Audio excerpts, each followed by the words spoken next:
aí pessoal, tudo bem com vocês? Espero que sim. Hoje a gente vai falar um pouco sobre os anticorpos, ou também ditos imunoglobulinas. As imunoglobulinas, como a gente já sabe, são produzidas pelo linfócito B ativado ou plasmócito.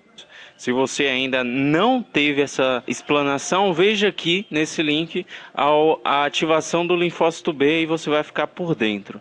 Bem, o que a gente vai ver então nessa videoaula? Inicialmente vamos ver as classes, os subtipos de anticorpos. Vamos ver também a sua estrutura e também vamos ver as formas de ação desses anticorpos, como é que eles agem no nosso organismo. Bem, então o que a gente vai falar primeiro são dos tipos de anticorpos, as classes. Já foi colocado anteriormente que temos 5 tipos de anticorpos, 5 classes ou isótipos, tudo bem? Bem, então a gente tem de inicial o IG, em maiúsculo a primeira letra, o I, G em minúsculo. E aqui a terceira letra, ela é quem identifica a classe. Então, primeira imunoglobulina que a gente vai ver é o IgA. O IgA, pessoal, tem 2 anticorpos ligados entre si por uma cadeia aqui chamada de cadeia J. Bem, o IgA ele confere proteção às superfícies mucosas, como exemplo aqui da região dos olhos. A lágrima ela contém anticorpo, em sua maioria o IgA, e também na boca. Então, não esquecer, IgA confere proteção às mucosas. Como exemplo, a gente pode tomar aí também a bexiga, vagina, entre outros. Bem, outra imunoglobulina é o IgD.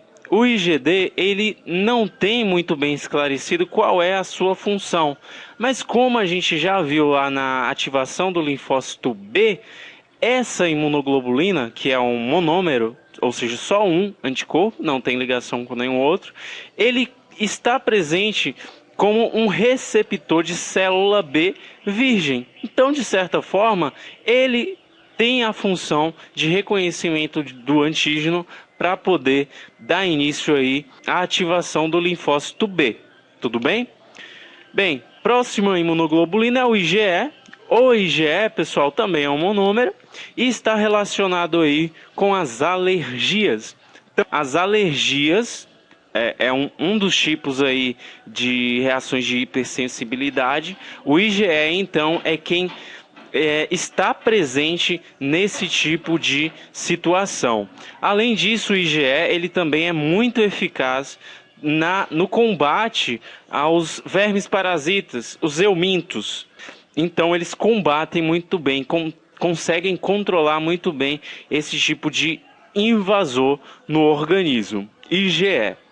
Bem, a outra imunoglobulina é o IgG. Esse IgG, pessoal, ele está relacionado, antes da gente dar sequência com as outras funções, ele está relacionado também à cronicidade da doença, ou da patologia, ou do invasor. Se você tiver, por exemplo, uma patologia e for dosada e encontrado aí o IgG, significa que a sua patologia ela está em um estado já avançado, ou seja, foi gerado esse anticorpo de forma tardia. O IgG é um anticorpo gerado de forma tardia. Então, se for encontrado, significa que a doença, a patologia, ela está um pouco avançada. Tudo bem? Bem, as funções do IgG, entre outras, é de ativação aí da via clássica do sistema complemento. A gente também tem um vídeo aí sobre o sistema complemento, se puder dar uma olhada. Uma forma de combate aos invasores também. Então, essa via clássica, ela precisa do anticorpo, é quem vai dar início à ativação desse sistema. Bem, outra forma que o IgG é muito potente é no que chamamos de opsonização. A gente vai ver como é que funciona um pouco mais detalhada essa opsonização a seguir. Mas essa opsonização o que é? A gente já viu que é como se fosse uma marcação, ou seja, eu estou carimbando aquele patógeno para que o meu fagócito possa atrás do patógeno e poder fagocitar ele. O IgG também é o único anticorpo, pessoal, que consegue atravessar a placenta. Por isso é dito anticorpo e que transfere imunidade neonatal, porque é o único que consegue atravessar a placenta, ou seja, é doado da mãe para o feto. Além da placenta, também consegue atravessar aí o intestino. A outra imunoglobulina e a última é o IgM. Essa é que tem a estrutura mais diferente. Ela é 5 anticorpos ligados entre si, também através de uma cadeia, aqui em azul, chamado de cadeia J. O IgM, o que ele faz? O IgM também é um receptor de célula B, certo? Célula B virgem, então também promove o reconhecimento do antígeno, do patógeno, para fazer com que haja aí ativação da imunidade humoral ou ativação da célula B, que está virgem. Também o IgM consegue ativar a via clássica do sistema complemento. E uma outra curiosidade, ao contrário do IgG, pessoal, o IgM é o anticorpo que é primeiro produzido, ou seja, também está relacionado com a fase da doença. Então, se a gente dosar de forma significativa, é claro, vamos ter como colocar que essa patologia ela está em uma fase ainda aguda. Bem, então essas são as nossas 5 classes de anticorpos. Tudo bem? Bem, pessoal, vamos falar agora um pouco sobre a estrutura dos anticorpos e também, de certa forma, da parte funcional deles. Tudo bem? Bem, primeiro, um anticorpo, ele tem essa conformação aqui, ele aparenta uma letra Y. O anticorpo também, ele é uma proteína. Por que ele é uma proteína?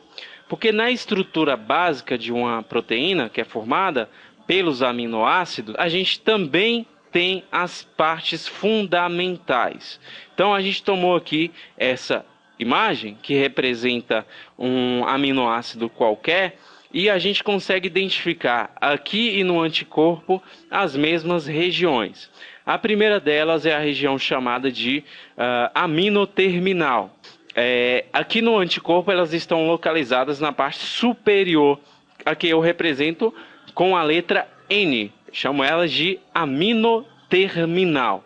E também temos a região carboxterminal.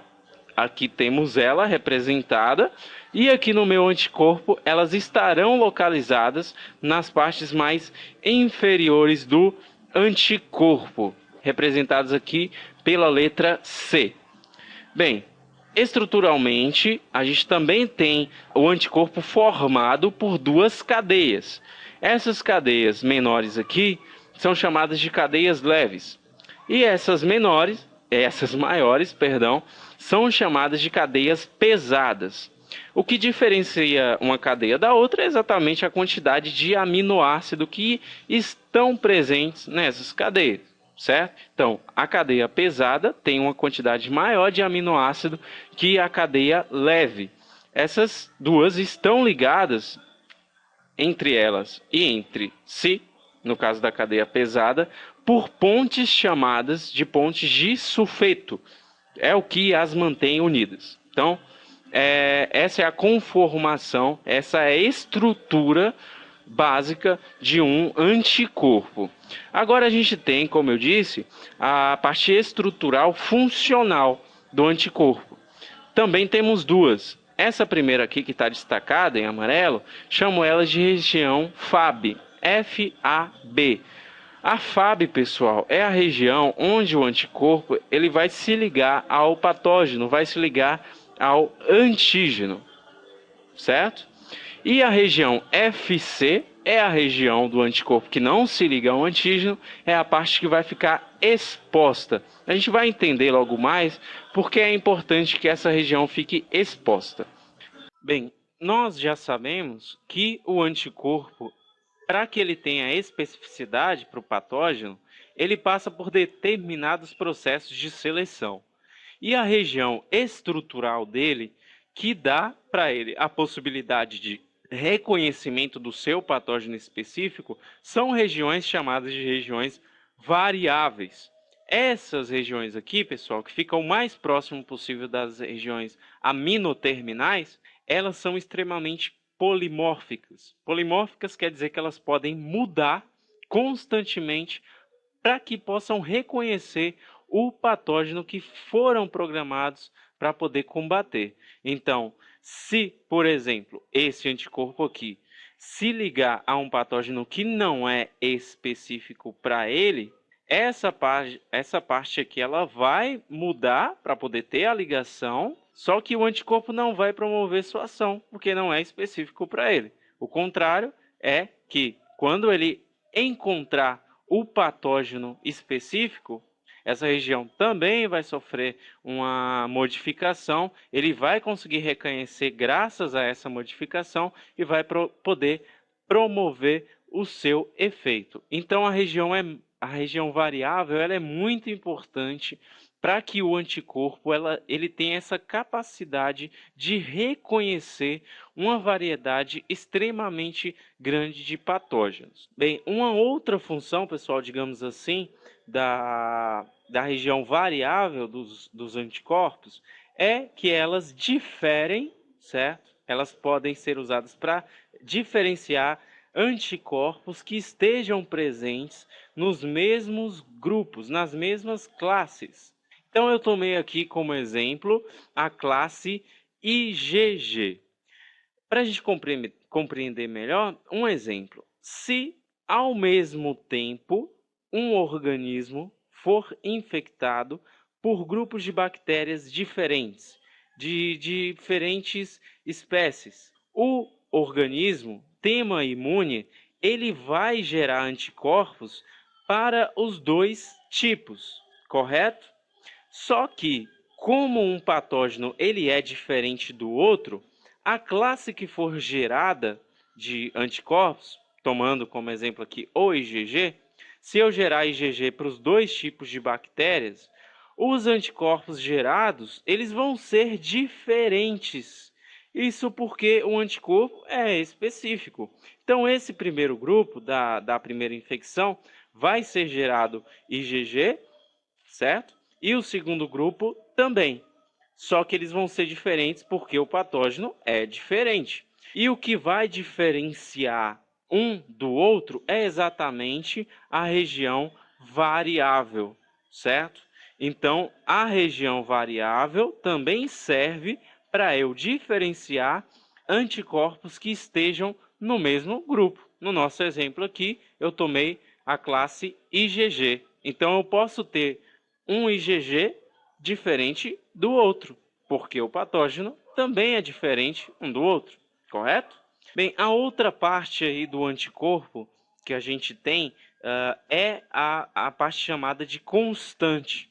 Veja que ela pega parte das cadeias leves e a parte também, a maior parte, na verdade, das cadeias pesadas, certo? Isso forma aqui uma região constante ou fixa.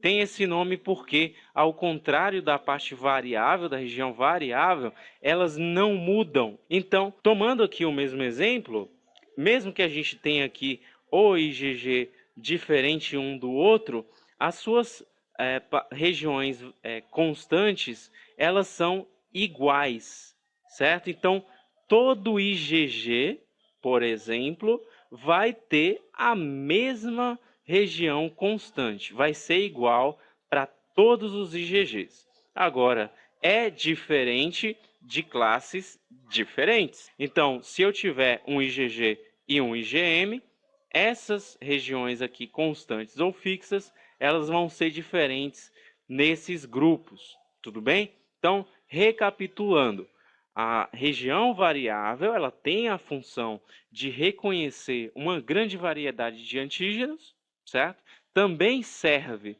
para diferenciar anticorpos que estejam no mesmo grupo e a parte constante ela serve para diferenciar anticorpos que estejam em grupos diferentes. Bem, a última parte do nosso vídeo está sobre as formas de ação dos anticorpos. A primeira delas, temos aí a opsonização. A gente já citou algumas vezes essa opsonização, mas não citou como é que ocorre a atração.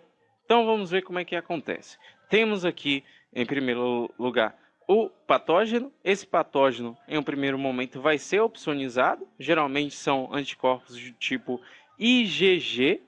Repare, pessoal, que houve a ligação da parte Fab, como a gente já sabia, mas houve aqui a exposição, não houve ligação da parte FC, que a gente também já sabe. E o que acontece? Essa parte FC, pessoal, ela tem extrema atração de ser ligada a moléculas presentes nos leucócitos, por exemplo, no fagócito. Então, temos essa molécula aqui que é extremamente apaixonada pela porção FC. Essa molécula é chamada de FCY. Detalhe importante então, pessoal, é que essa molécula, esse receptor da porção FC do anticorpo, a depender do anticorpo que ele vai se ligar, ele vai mudar de nome, obviamente. Por exemplo, nos anticorpos do tipo IgE, o nome se dá por FCE. Tudo bem? O FCY ele é mais comum porque, na maioria das vezes, é o IgG que está agindo. Então, para esse anticorpo, a gente chama de FCY. Tudo bem? Por ser muito grande essa atração, ocorre a ligação. Consequentemente, o fagócito ele consegue promover a fagocitose, vai englobar aí o patógeno e conseguir destruir ele. Bem, uma outra forma de ação que é mediada, digamos assim, pelos anticorpos, é chamada de citotoxicidade mediada por célula dependente de anticorpo. Ou seja, a gente vai ter uma célula, para que tenha a ação dessa célula, vai precisar que um anticorpo esteja ativo, que ele promova também sua ligação. Então, você já percebeu aí que a gente tem aqui um grupo celular e uma dessas células ela está infectada por um vírus. Então, o que vai acontecer? Vamos ter os nossos anticorpos, geralmente do tipo IgG, vão recobrir a sua superfície.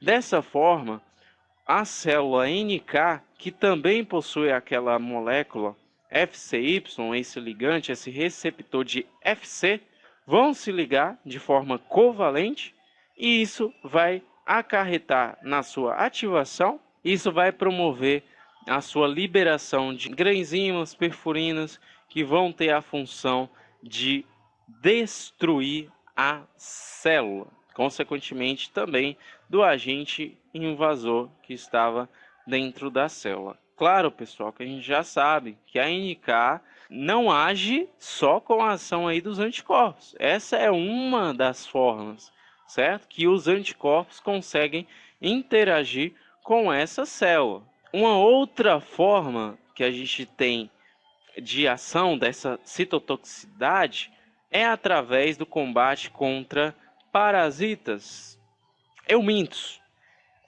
É o mesmo mecanismo que a gente tem aí da citotoxicidade pela NK, certo? Só que o envolvimento celular é outro. E também os tipos de anticorpos, eles são diferentes. A maioria dos anticorpos que tem essa ação são principalmente do tipo IgE, como a gente já viu que o IgE ele é eficaz nesse combate a esse tipo de parasita, a esse tipo de invasor, mas também pode ser do tipo IgG e do tipo IgA. Então, ocorre aí a ligação desses anticorpos nesse parasita, aí a gente vai ter a ação de células chamadas eosinófilos. E o eosinófilo, então, também possui aqui o receptor de FC, como já dissemos, o nome nesse caso vai ser FCE, quando ele se ligar aí ao IgE, os anticorpos IgE que estão recobrindo aqui o parasita. E eles vão poder se ligar a essa porção FC e vai ocorrer uma desgranulação. O eosinófilo é extremamente rico em grânulos que promovem a destruição aí do parasita. Mas, além da atração do eosinófilo, pessoal, o anticorpo de tipo IgE, que tem extrema afinidade com esses parasitas, eles conseguem atrair as células chamadas de mastócitos. E quando há a ligação dele pelo mesmo mecanismo, ocorre a desgranulação dos mastócitos, e essa desgranulação ela faz com que a gente tenha uma broncoconstricção e também uma motilidade local. Essa motilidade local ela vai ter a função de expulsão mecânica mesmo do parasita. Isso ocorre aí, geralmente em vias aéreas e também no trato gastrointestinal, que são locais comuns de habitação desses parasitas. Então, pela ação também do mastócito, a gente tem a expulsão desses parasitas. Tudo bem? Bem, uma outra forma de ação dos nossos anticorpos é chamada de aglutinação. Imagina você que quando um patógeno ele invade o nosso corpo, ele vai se proliferar, a maioria deles, pelo menos, de forma extremamente rápida. E isso vai fazer com que eles se espalhem por diferentes partes do nosso corpo. Então, temos uma ação do anticorpo que vai promover a junção, porque isso vai facilitar a fagocitose desses agentes. Então, a gente vai ter aqui um anticorpo, consegue pegar mais de um patógeno. E aí a gente vai ter a inter-relação entre os outros anticorpos. Esse aqui, por exemplo, se ligou a outro patógeno, esse outro a outro patógeno, e aí a gente vai ter a associação entre eles. Ou seja, esse aqui que está faltando uma ligação, ele vai se ligar neste outro. Então, a gente já tem aglomeração aí de patógenos. Por consequência, também a gente vai ter a integração de outros anticorpos. Então, se ligou, tem mais um.